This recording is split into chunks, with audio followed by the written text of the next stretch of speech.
안녕하세요. 역사 돋보기입니다. 한국의 일본 정벌 3화입니다. 이번 편에서는 최초의 동아시아 세계대전을 다룰 예정입니다. 당나라, 고구려, 백제, 신라, 일본이 모두 싸운 고대의 세계대전이었는데요. 우선 기본적인 구도가 백제와 신라가 서로 대립하고 있었고 중국 당나라와 고구려가 대립하고 있었습니다.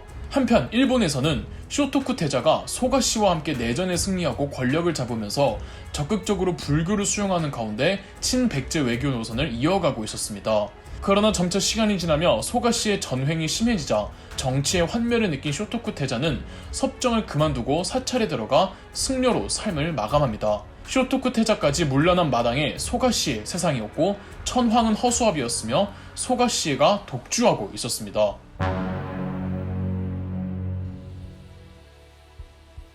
그러던 중 645년, 시기적으로는 당나라와 고구려가 처음으로 맞붙어서 안시성에서 당나라가 패전해서 돌아가던 그 해에 일본의 야마토 조정에서도 아주 큰일이 있었습니다.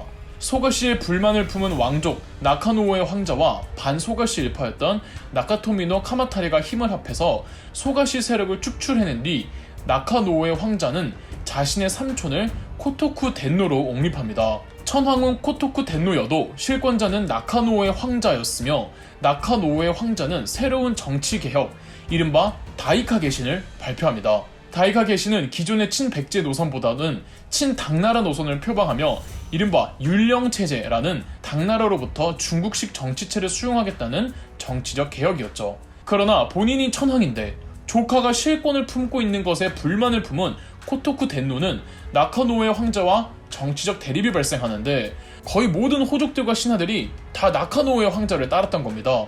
코토쿠 덴노는 고립되었고 이런 스트레스 때문인지 654년 사망합니다. 나카노오의 황자는 이전 천황이었던 어머니 사이메이 덴노를 다시 옹립시켰습니다.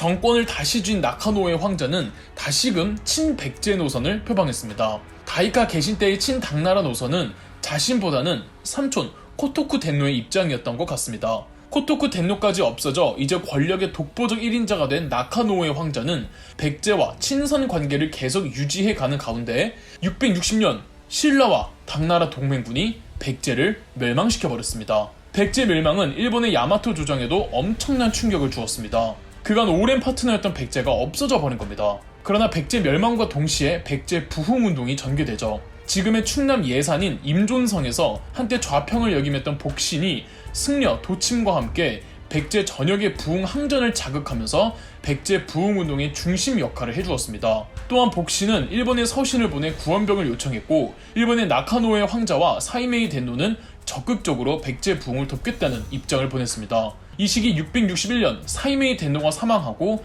이제 나카노오의 황자가 차기 천황으로 즉위할 순서였는데 나카노오의 황자는 백제를 부흥시키기 전까지는 자신도 즉위하지 않겠다며 백제 부흥 전쟁에 강력한 의지를 보였습니다. 나카노오의 황자는 일본에 있던 백제 왕족 부여풍을 우선 임존성의 복신에게 보내주기로 합니다. 왕족이 있고 없고는 부흥운동의 정통성 부분에서 차이가 크잖아요.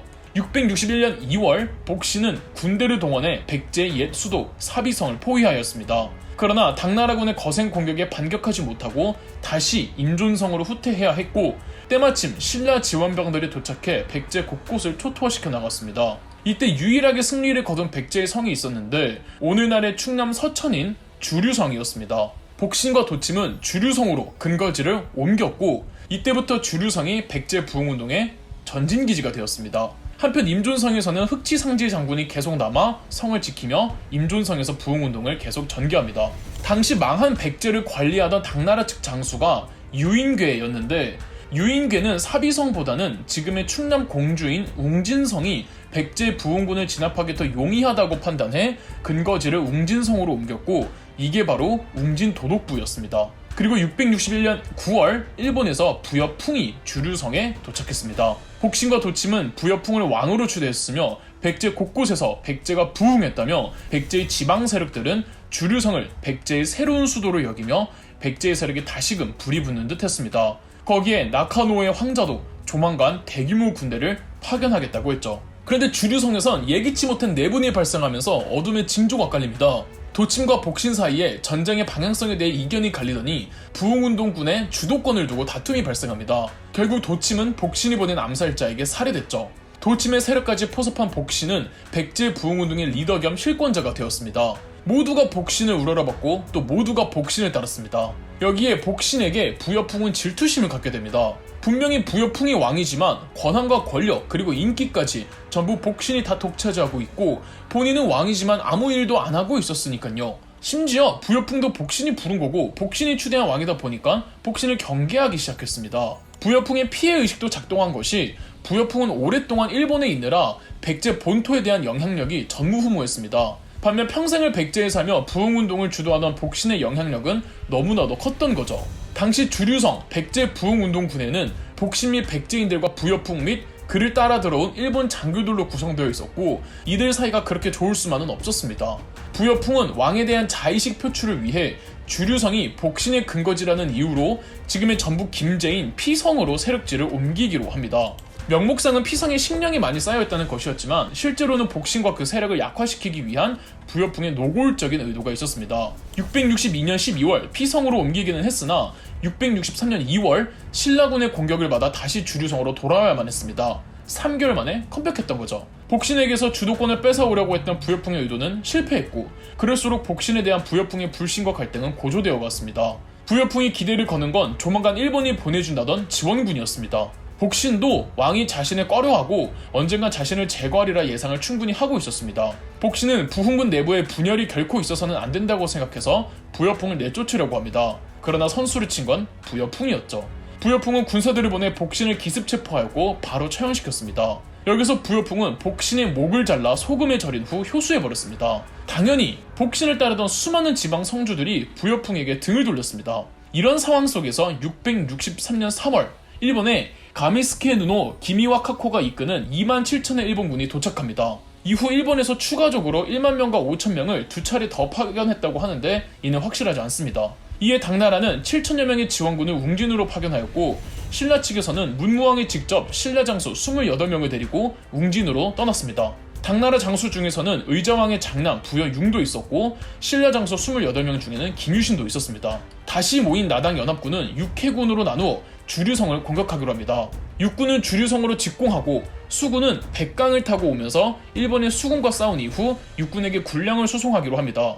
8월 17일 당나라 수군 170여 척이 먼저 백강을 차지하고 진을 친 채 일본 수군을 기다리고 있었습니다. 이 백강이 어디냐면은 지금 충남 서천에 가면은 장항 스카이워크라고 있는데 이 전망대에서 보이는 바다입니다. 딱 황해에서 강으로 들어가는 입구죠. 일본 수군 400여 척은 백제 기병의 언덕 엄호하에 서서히 강을 따라 당나라 군함들이 있는 곳으로 갔습니다. 8월 27일 일본 수군도 금강에 도착했고 일본 수군은 빠른 기동력을 사용해 백병전을 주도하려고 했으나 당나라 수군은 어떻게든 백병전을 피하기 위해서 불화살을 계속 퍼붓는 화공을 활용하였습니다. 하필 이때 바람이 일본 수군 쪽으로 세게 불고 있어서 불은 삽시간에 일본 전함에 퍼졌고 일본 수군은 아수라장이 되었습니다. 이때르기에 당나라 군함은 크고 둔탁한 특성을 활용해 일본 군함을 들이받아 거의 400여 척 모두가 괴멸됐습니다. 이 전투가 백강구 전투이고 나당 연합군의 승리였습니다. 압도적인 병력 수에도 불구하고 일본 수군이 패배한 이유는 1차적으로는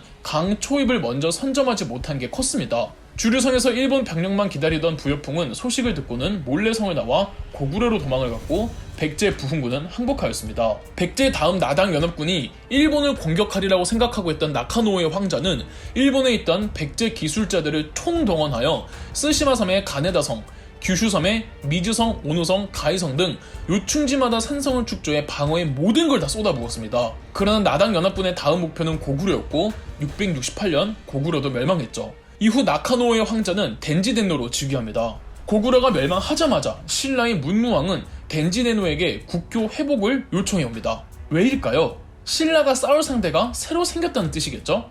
바로 신라마저 노리던 당나라였습니다. 덴지덴노 역시 오히려 신라와 수교를 맺으면은 신라가 방어 역할을 해주리란 믿음으로 국교 회복을 했고 이로부터 8년 후 신라가 나당 전쟁에서 승리하며 전쟁이 끝이 납니다. 신라가 전쟁의 끝을 맺은 마지막 전쟁은 기벌포 해전이라고 바로 일본군이 백제 부흥군을 도와주다가 패배한 백강구 전투가 치루어진 그곳이었으며 신라는 일본과는 다르게 강 초입을 선점한 덕에 승리할 수 있었죠. 더 소름 돋는 거는 백제 멸망 전에 백제의 마지막 왕 의자왕에게 충신이라고 알려진 성충이 유서를 남기기를 적국이 쳐들어올 경우 반드시 금강 초입을 선점해서 바다와 강이 만나는 그 입구에서 싸워야만 이길 수 있다고 했던 겁니다. 의자왕은 말을 듣지 않았고 일본군은 시간 맞춰 오질 못했기에 실패한 반면 신라는 승리했던 거죠. 이렇듯 삼국통일전쟁은 비단 고구려 백제 신라만의 싸움이 아닌 최초의 동아시아 세계대전이었던 겁니다. 이제 신라가 한반도 중남부를 모두 차지하고 한반도 북부와 만주 지역은 고구려의 후계국 발해가 들어서며 새로운 시대로 접어드는데요.